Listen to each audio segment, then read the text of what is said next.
Red lights on. Red lights on. I don't know how we're gonna start this.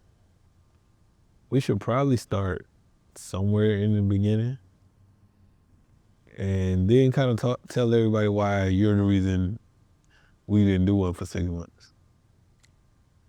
I'm the reason? Yeah. No, I'm not the reason. Really? I think what happened was. All right, let's start from the beginning. Okay. That's a great hook. Yep. That was amazing. Hey, if there's one thing Trav knows how to do, he knows how to make a video.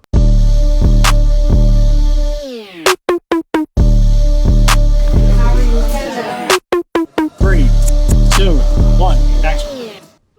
Man, that was good. Because I was about to start talking. I know.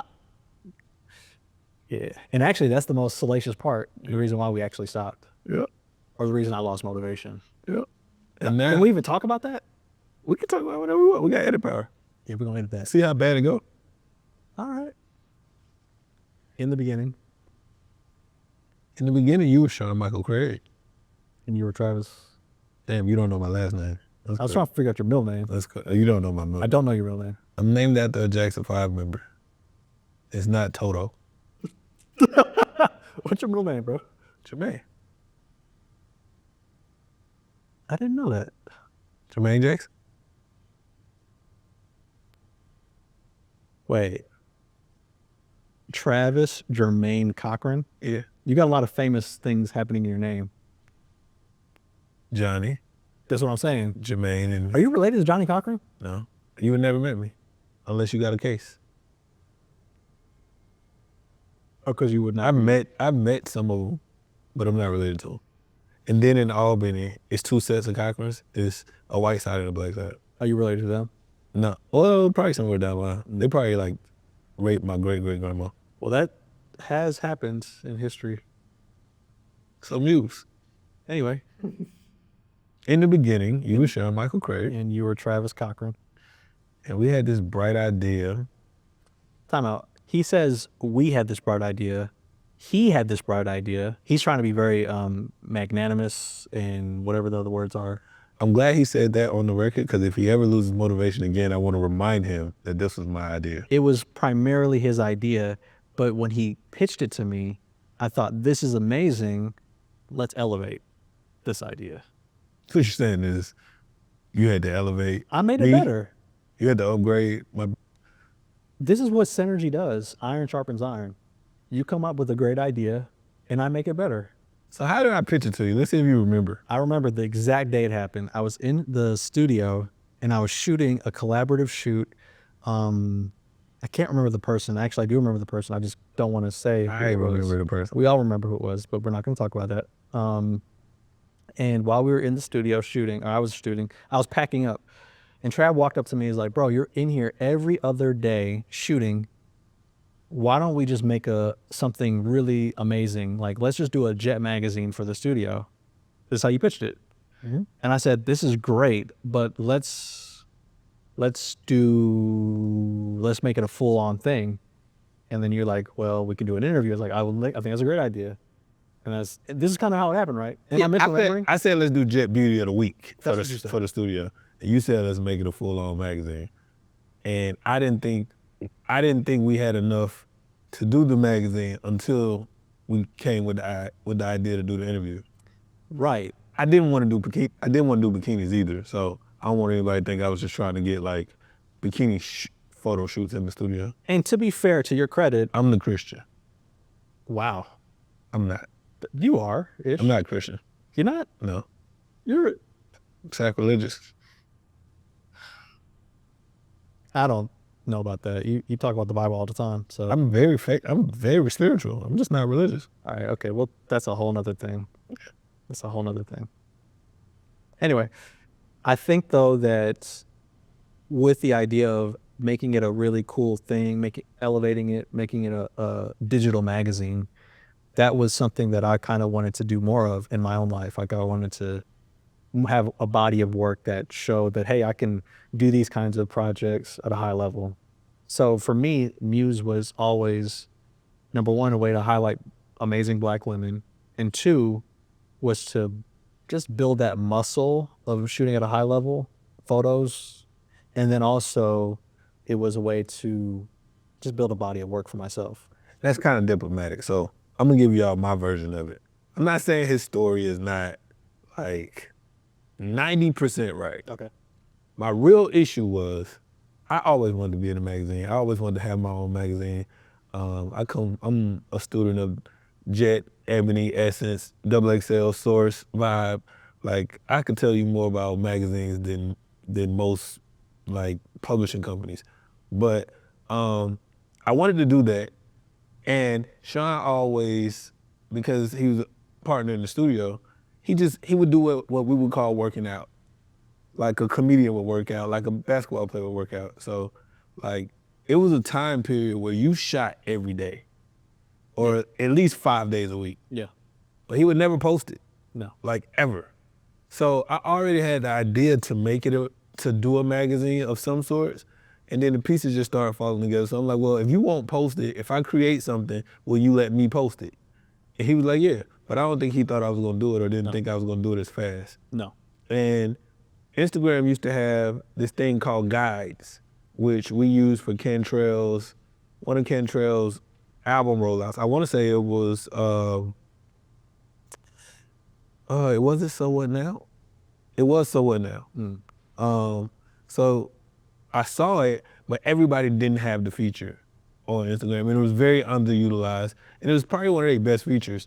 I think they just didn't highlight it. I hate that they took it away. And actually, they hit it. They hit at it. a certain point. Yeah. So, but guys was this thing where you could basically, I could pick 2 posts from Sean's page, 2 posts from my page, 2 posts from another page, and I can combine them and transcribe like why we like this post and all this. So it was a great way to showcase things. But I'm like, okay, now that gives us the magazine. Because if we do the photo shoot and we do the interview, that's only 2 pieces, but we can pull from like all of the people that's in the Atlanta creators have like, it's like a big family reunion every day, basically. So I'm like, we could pull and highlight other people too and make it all into this one thing that's like a magazine.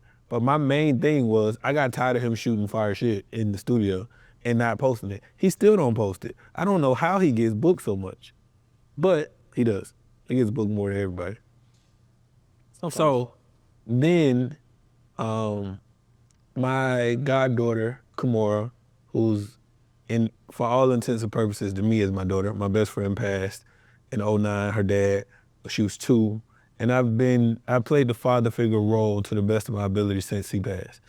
And she was turning 16 at the time, or coming into her 16th year, about to start driving, all these different things. And I'm like, yo, it's a whole lot going on. There's a lot of influencers on the internet, but like, we didn't have like the Claire Huxtables. And what I mean by that is not like this old decorated mom, but we just didn't have a social media community where we were highlighting women that weren't in entertainment exclusively.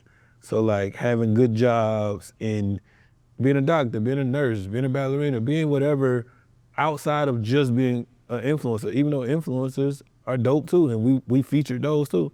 But I just wanted to show a range of Black women in different ways. And I also kind of wanted to give balance because I think so much of the internet is about what we don't like. Yeah. Or like overly exploited sexually sexually exploited women. I was like, yo, a lot of these women fine with clothes on and got good jobs too. So let's do something that's praising instead of just talking about all the negatives we have going on. And so Sean saw right through that. So Sean was like ready and willing to do it all. And we kind of just dove into this black hole of ideas and figuring out how to do it. Yeah. And the first one was Kate. Kate the Great. Which, in hindsight, I feel like we have to do Kate again because the format has changed so much. Changed. I think we've just elevated. It's grown so much. Really, really to a different level. The way we did Kate, we had a whole nother shoot that day. Big shoot we did, like at the studio, big production. And I think like it's just the debriefing period after the shoot. People are leaving. Most people are gone. Me and Travis sitting in the office like, let's just call Kate. Let's knock it out real quick. I think we double booked ourselves. And we had already told her to come. Yeah. But we didn't have like a big creative. We No. didn't even know what she was wearing. No. We just was like, pull up, We're gonna figure it look out. like you, Yep. sound like you, be dope like you. Cause one thing I will say too is, even though the everything around it was way less than what it is now, Kate still was the easiest one to shoot. And I think if we put her in this current format, she still would be the easiest to shoot because she's just fucking amazing. She's like a really cool person. I've never seen nobody so busy, so gorgeous, so sought after, so cool, and like be still so level-headed. Like Just down to earth. never got a Hollywood bone out of her, and she could. She could. A lot. And I think going with one, even still to this day, we've had celebrities and everything. I don't think anybody has better analytics than Kate either. Like in their own personal She's world. thriving. She be killing shit. Yeah. So, like, I think starting with Kate gave us the bang that we needed for people to see it. But I still remember we was like, oh, we're just gonna shoot some photos on the side wall, whatever she had, and then I'm gonna ask some questions. I wasn't on camera. Nobody was on camera. I remember specifically saying I didn't want anybody to be on. I didn't even want to be on camera for the interviews, even though I was doing the interviews the whole first year, because we wanted it to solely be about women. And I was big on that because I'm the joker. Like I crack jokes. I get in debates. I'm the writer. I'm the arguer. I'm everything. And I really, really, really, really was like, this ain't about me. It was more so about the woman first and then about you. And I was cool with it. And Kate just like was perfect for it because she didn't make us. I think if that would have went wrong, we would have stopped. It would have been over. But the energy was so good that day. And what's funny is it started raining during her interview, and the roof of that old building was it metal? You could hear it. And like we would stop when we just joke a little bit. And it's so funny because now, like so much stuff technology is so good now it don't really That matter. didn't even matter. We could probably go back and fix the audio easily. But like, I feel like that we had a really strong run that first 5 months. First 5 months was strong, and then my grandma. First 6. Well, my grandma passed, and that kind of slowed us up. But we was ahead. We were ahead. So we shot the first 4 in like a week or 2. It was 2 weeks for sure. And then, so we shot Kate, Portia, Barmel, and Lauren within like 2 weeks. That's right. It didn't come out that way because we shot Gail later. Gail came later. And we ended up putting hers out before we put Lauren's out. Correct. So that was the first time we moved it. And then we just started playing around. Like, well, my grandma passed, and that kind of I took a step back from everything because I was her primary caretaker, and that was kind of hard on me to just. Yeah, that was tough. That was year 1? That was year 1. Isn't that crazy? Wow. That was year 1, and then we picked it up again in the summertime. I think it was hard, at least for me, to just find that initial momentum that we had. Yeah. And I think Lauren, and this is no slight because Gail that shoot gave me a sister. Like Gail became, so I talk to Gail every day. People probably think I've known Gail 30 years. We met on that shoot, right? But I think we had so much, we didn't have to deal with nobody else in them first 5. We didn't have to deal with managers. We didn't have to deal with makeup artists, hairstylists. Like we didn't have to deal with teams at all. No. And with Gail, we did. So those first 5, I think it was just so natural. It was like when you first made the basketball team before you get ranked, when you first come to a school and don't nobody know you and you just kind of can feel your way around. It was like such a ease into the process. And there was no expectations. I think once we put Gail's out, everybody was like, okay, what you gonna do next? Right. Yeah. So I think, I know for me, it kind of got me in my own head because Gail was probably the biggest person we had at that point. I was like, okay, well, how do we elevate on that? And then, She's gonna tell you she's still the biggest. You know that's her tagline. She the biggest. but I agree. She the biggest and Trina the baddest. She's my. Uh-oh. I really appreciate Gail. I'll tell you why I appreciate Gail. Gail known me for a week, and she found out my grandma passed right after we shot her episode, her MUSE shoot. I think you gave her my address. Someone gave her my address. I think I did. She got my address, set flowers on the day of the funeral to my house. And it's like, In 2 weeks. that's why she's like, and I didn't know her. She texted me like all this other stuff. She was just one of the most. And didn't tell nobody. Did you know about this? No, I knew she was doing it because I gave her the address. But I'm saying like it wasn't posted. Nobody else knew. No. Like Yeah, nah. that's just Gail though. And to this day, every time I see her, she's like, she just lights up, and she's just a good person. So like, yeah, She's just fake trying to make you feel good. is that what it is? Yeah, because nobody light up when they see you. Wrong. That's what you think. But I think too, that was our first Gail shoot was our first problem. Problem? Remember the lady? Yeah, bless her heart. How much are we gonna talk about the bullshit that went on? I think we could talk about whatever we want, but we'll just Not use names? maybe not. I'm But crazy. I'll say names. we just had a lady on set who didn't understand what we were trying to do in terms of having a protected rollout. And by having a protected rollout, we mean the first time you see any imagery from the shoot is the day we drop the cover, because there's I We think still struggle with that to this day. to this day, but like in my experience, there's I think what people like to do, photographers, video people, whoever, people like to step on their own content, and it kind of diminishes it when you see it in its final form. They have the BTS showing, they do on their story the BTS the day of like stuff, and it's like, I don't know what that is. It probably could be cool, but to me, I You're always stepping on the dope. it never really resonates with me when I see that. I just want it to look great the first time you see it in its final form. Then I can show you the BTS and all the other stuff. And I think there's a professional etiquette too There is. that I think 90% of people don't get, even the people who've worked in this, is I'm not going to post anything for anything that I do for a client before they do. You gotta wait for them to post first. It's like, why would you think that it's okay for you to, you don't know what they have going on. Why would you, without even asking, say, hey, I did the coolest thing ever today. Look who I shot. Look at their outfit. Look at my whatever I did to make my contributions to the set. Like, And now you get one job instead of 15. and then at the same time, there's a rush order for giving too much away. But it's like, we got hit over the head.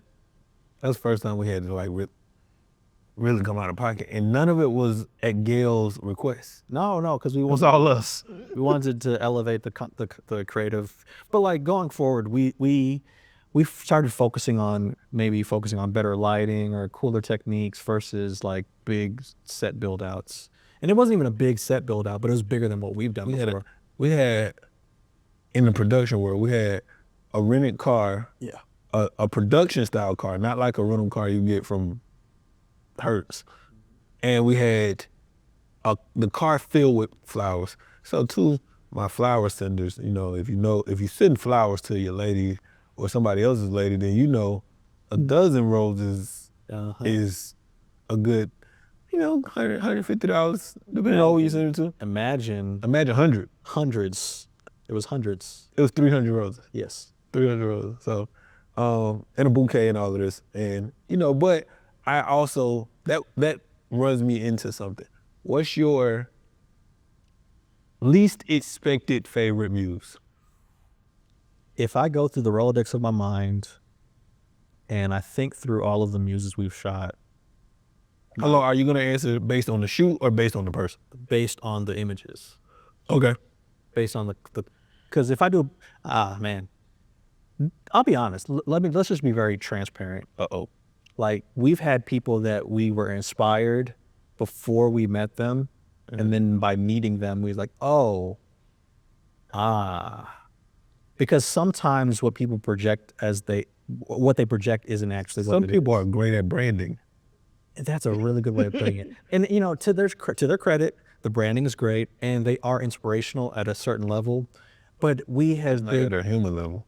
you could say that, or you could say that they're just people that, the way I would put it is, you're an amazing person, you're inspirational, but we've met so many good people, like really genuine, great people, that when you compare gold to tinsel, it doesn't really. That's your good political answer. What I'm gonna say is some people are better online.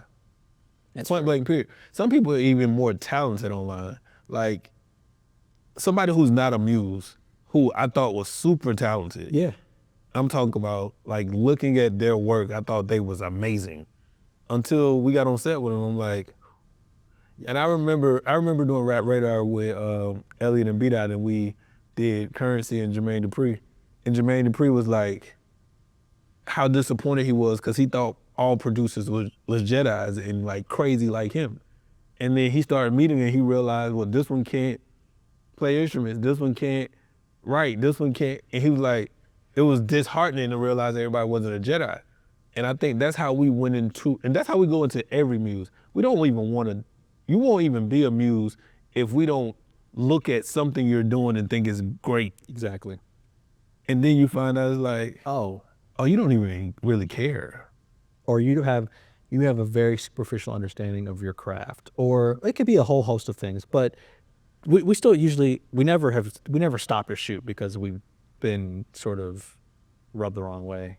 But this is just the nature of We've only canceled one piece of content in Muse history. It was an interview. You remember? Are you talking about the one that wasn't my fault? You talking about the one that was my fault? What? What, me and you? Yeah. No, it was a Muse. That we've canceled a piece of We content. didn't put, now they're gonna be able to go trace it if they care, but it's only one that don't have an interview. That's out. We shot it. That wasn't a good one though. Yeah, it was. The cover was phenomenal. You don't remember who it is? I can say it because we I can cut know. it I out. do know. Oh, so Short hair. yep. But and politics are politics, right? But I think what I learned the most, to speed this up a little bit, what I've learned the most from our first year and a half of doing Muse, and then we can get into why we have a year and a half and not 2 years. But what I learned the most is being more meticulous about who we pick. Yeah. And not from a how many views is it gonna get, how many followers they have, or how attractive they are. I think what it really helped me realize is the woman makes the magic. The set build doesn't make the magic, it adds to it. The woman makes the magic. The woman has to be magical in spirit, Yeah. and in craft, and in care for it to matter for real. Because like I give you my least expected. Hold on, you never gave yours. What's yours? I got out of it. What's yours? You see how I got out of it? Yeah, but we back. That was really close. I can't get away with anything with this guy. I'm trying to get away with it now, but he's. I give you mine. You don't have to give yours. You said my least expected amazing one? Your least expected favorite one. Like out of all your favorites that you have, which one did you least expect to be your favorite? I know mine easily. It would have to be, it was Jalen. I expected that one, but go ahead. Why? No, because, well, I guess in terms of expected, I'll tell you why I expected it. you know what? Jalen was amazing because I loved everything about her shoot. She had great energy the whole time. I will say, because you said least expected, it would have to be Dior. It's not mine. I had a very low, I didn't think it was going to be. And it was a low buildup. We We moved the shoot a lot. We went to Miami and did some stuff, and we wasn't doing that yet, so it wasn't as curated as everybody else's. Well, what was yours? I expected Jalen's to be everything it was, right? I'm actually Like if I had to show somebody from start to finish a muse that I want to sell it or whatever, I would show them Jalen's. I love the BTS. Barry smoked that. Amazing. I love the shoot. I love the photos. I love how minimalistic but bold it was. I love that she didn't expect to enjoy the interview. And that was a great interview. I listened the whole time. I love that we didn't have to compromise on any piece of the art. No. She was very approachable, very like, even when, the funny thing is, I think that's the first time we was on set and we had complications with our part of it. She didn't like the looks initially. True. We had to make stuff work. Yeah. And it still came out great. And you know, looking at the way her and her manager, Taryn, have been trying to build that thing out and the conversations we've had, the shoots we've done, all of that to me goes into why hers was so good. Because I think it has to be people who care that much. Yeah. Whether you agree on everything or not, it has to be people who care that much for what we're doing to really, like, for us to not feel robbed by it, to be honest, because none of the muses pay for this. We don't have a sponsor. Like, we don't have a PR person. We don't have, like, it's literally us saying, hey, we think you're dope and we want to celebrate you on our own dime, on your time.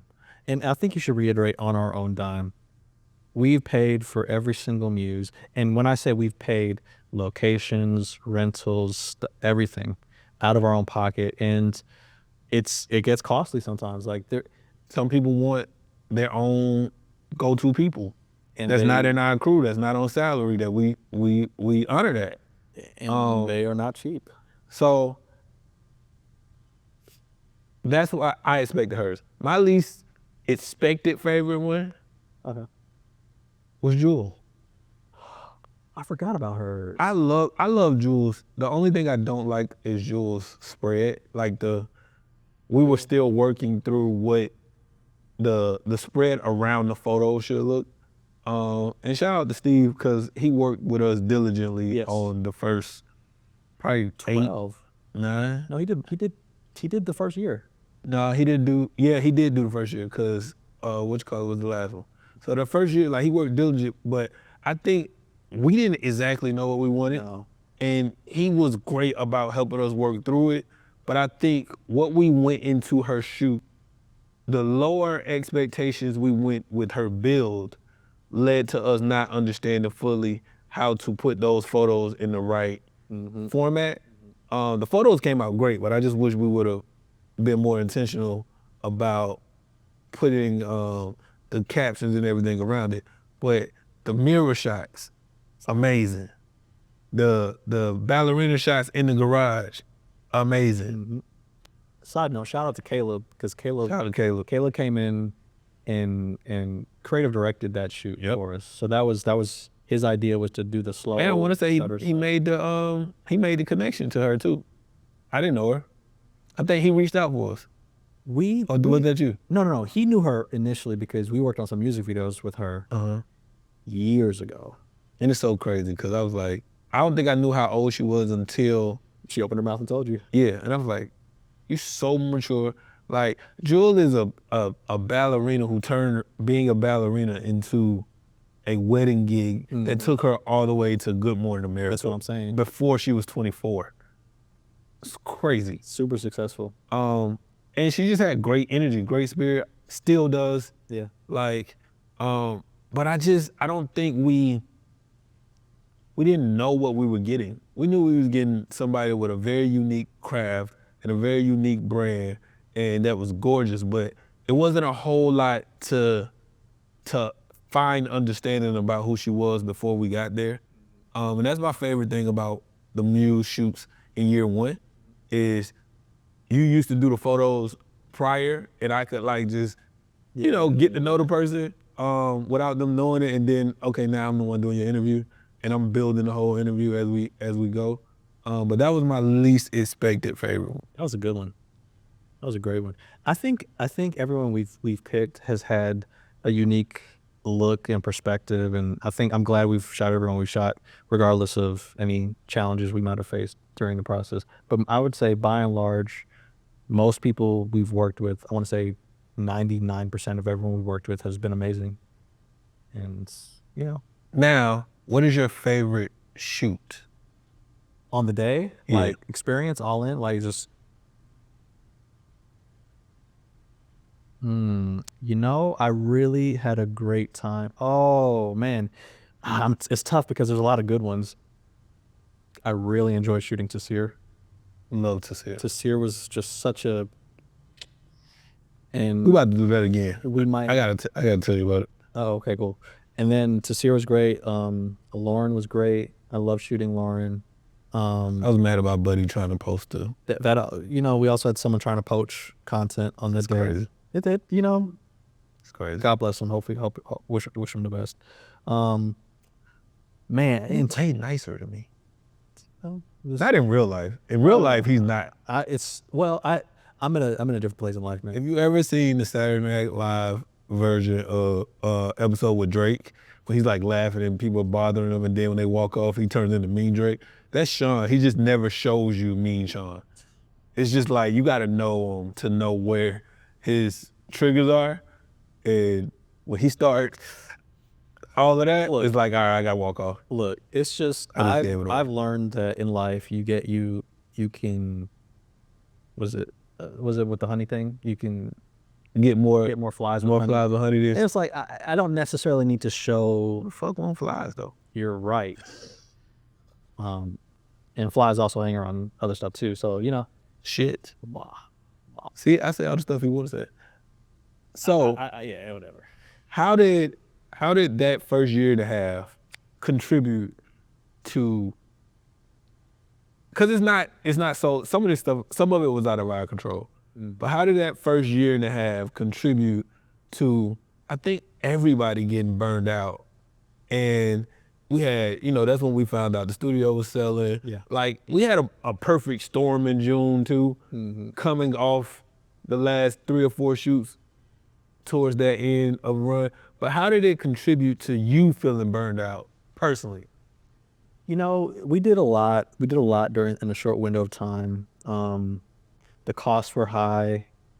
The labor capital was high. I felt Just kept going up. it just kept on doing. We kept on doing more with less, and I was like, you know what? I'm tired, and I didn't actually voice that to you. We was actually getting less and doing more. Exactly. You said we was doing more with less. No, I think we was doing more and getting less. You said yeah. We was getting less out of it. And so, like, in my opinion, like, I just said, you know, I just decided just to slow down a little bit in my own life, and then I just got busy with work, like just outside of this. I was like, well, you know, I gotta do this, and it was just hard to juggle everything, and then it just fell off. I wish there was a nicer way to say, like, oh, we took an intentional pause. There was no intentional pause, at least on my side. Like, I think it became intentional after we missed 2 months. Then it was like, okay, let's just shut it down for the year. In my mind, I might not even voice that to you. But I think we have a sort of friendship where what doesn't, what did they say? What's understood don't have to be explained. That's what I'm saying. Thank you. I don't think it's necessarily that. I think we have a friendship where we know when the other person is not saying something, and when the other person is not feeling what's going on. Fair. And we give each other the space to not make you talk about it right then, which is one of the gift and curse of our friendship, but I wouldn't change it. Nah, I'm happy with it. But I also think that we also have tough conversations sometimes. Like, hey, this is what it is right now. And to me, like, I don't know, man. I wouldn't do this with anybody else, bro. Like, this has been. I would definitely do it with another person. See, I wouldn't have done the first year and a half with another person. The only reason I say that is because I know. You watch The Last Dance, right? The whole story about George Karl not shaking Michael Jordan's hand, and that's where the whole and I took that personally came from. Yeah. I think we're both like that. Okay. And I'm like, at this point, I know that I think Sean is better than Sean thinks he is all the time. I think everybody goes through like their stages of they're uninspired or they just feel like they're not doing their best shit. You need a George Carl moment. So even us finally agreeing to it, but somebody else coming in and doing one photo shoot is gonna drive you crazy enough for you, especially if it's slap. It's gonna drive you crazy enough to like make you like want to fight me if I'm slacking. That's funny. I do think though that, you know, in the future, what it looks like for Muse is something that I wanted to take a more sustainable model. I think we wanted to do that. So I'll be shooting some, but I'm also going to be producing more and doing less activities. I think once you produce some that you don't shoot, it's like when you play basketball, your career is over and now your kid play basketball and you see all the shit that you couldn't see when you was playing. Yeah. I think you're gonna be like that. Like this didn't have to be that way. I just feel like you're gonna be the dad over your baby, and then I think we just have gotten to a place now where we figured out how to bounce off each other because we never did anything like this before Muse. So I think the break was actually needed. I think it was needed for the brand. I think it was needed for us. I think it was needed for our pockets. I think it was needed for the transition we're going through. We're going to a new studio. And I think we also, and this is where my arrogance kicks in, it also gave us time to see that most people was putting out shitty content. I'll be very honest. And like, to me, shout out to Cantrell. We talked about him twice now. He's always been the one to say like, make art, not content. I said that. Did he get it from you? Yeah, he got that from me. Well, shout out to you. But he put it in a bar and made it like I thought he put it on a shirt. He made it forever. That too. This is art, not content. But so when Cantrell used to live with me, the conversation me and you having now, we used to have every day. So I always say that too because Cantrell and like other people that we know that fight the same fight, Deontay Hitchcock and some other people, they got told as artists that they had to do content to be relevant. Yeah, well. And my thing was, they started getting bogged down in this emotion of why do I have to do content? And I was like, but it's not content, it's art. It's only how you're looking at it. And if you're doing the fucking TikTok dance that everybody else is doing, then you're doing content. Yeah. If you're creating visuals around a true feeling or emotion of art, then it's not content. It's art. It's art. But like, I think in our space, we see a lot of people making content or making things that are just like not satisfying to someone's soul. They just know they gotta put 10 posts up. They gotta put 10 posts up every 2 weeks during their hot times. I've never known what the fuck my hot times are. It's ridiculous. I've never cared about, I still don't. And I know most people think I'm crazy. Bro, I give zero fucks about analytics. I care about impact. Impact just normally has analytics. But I've been in this game long enough and I've seen enough people. I can put $500 on anything we do and get 100,000 views.